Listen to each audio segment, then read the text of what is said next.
वित्त से प्रेम करने वाले सभी हैमस्टर्स को हेलो।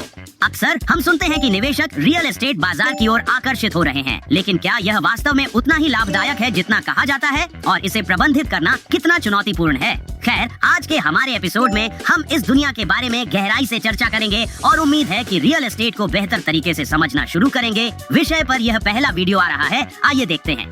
मैं $1,10,000 कमाता हूँ। मुझे लगता है कि मैं 33 साल की उम्र में काफी अच्छा कर रहा हूँ। हाँ, आप वास्तव में अच्छा कर रहे हैं। क्या आप और बेहतर कमाना चाहते हैं? उस 1,10,000 का कुछ हिस्सा लें, जैसे उसका 25% लें, अपनी पहली रेंटल प्रॉपर्टी खरीदें और अब आप दौड़ शुरू करने के लिए तैयार हैं। फिर उस पहली रेंटल प्रॉपर्टी से आप 1 साल बाद उसे रिफाइनेंस करेंगे, इक्विटी निकालेंगे और दूसरी खरीदेंगे। उस 1,10,000 से 25% और लें और बूम, पता है क्या, अब आपके पास 2 हैं और उस 1,10,000 पर आपको उन रेंटल प्रॉपर्टी से टैक्स डिडक्शंस मिलेंगी। आप उस $1,10,000 का अधिक हिस्सा अपने पास रखेंगे। वाह, यह उस तरह की सलाह है जो आपको एक रेंटल प्रॉपर्टी खरीदने के लिए प्रेरित करती है, क्योंकि यह सुनने में बहुत आसान लगता है, फिर भी यह बेहद कठिन होता है। वास्तव में अगर आप शेयर खरीदने जा रहे हैं या रियल एस्टेट खरीदने जा रहे हैं, तो पता है क्या, रियल एस्टेट के लिए आपको काम करना पड़ता है। जब आप अपनी पहली रियल एस्टेट प्रॉपर्टी खरीदते हैं तो आप एक व्यापार में होते हैं, चाहे आपके पास एक प्रॉपर्टी मैनेजर हो या न हो। इसलिए अगर आप रियल एस्टेट खरीदने जा रहे हैं तो समझ जाएं, आप एक व्यापार खरीद रहे हैं और आपको इसे एक व्यवसाय की तरह ही देखना होगा। पहले भाग ने मुझे प्रेरित किया और दूसरे ने मुझे वास्तविकता की ओर खींच लिया,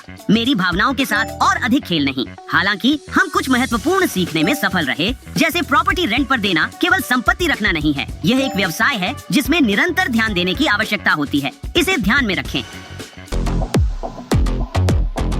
ठीक है, व्यवसाय के लिए रियल एस्टेट का उपयोग करना एक बात है, लेकिन अपना खुद का घर खरीदना यह पूरी तरह से अलग बात है ना? आइए सुने कि सफल लोगों की इस पर क्या राय है। खुद का घर होना और उसका पूरा भुगतान करना फाइनेंशियल डेटा के 2 मुख्य पहलुओं में से एक है, जो आपको करोड़पति बनने की ओर ले जाएगा। बिना किसी फालतू की बातें किए, बिल्कुल सही बात है, मैं पूरी तरह सहमत हूँ। हालांकि मैं अभी भी जोखिम उठाकर रियल एस्टेट में निवेश कर सकता हूँ, जिसे किराए पर दिया जा सके। आखिरकार मुझे सिर्फ एक सुरंग खोदकर एक बिल से दूसरे बिल तक जाना है, कोई कंस्ट्रक्शन या कंक्रीट की जरूरत नहीं है।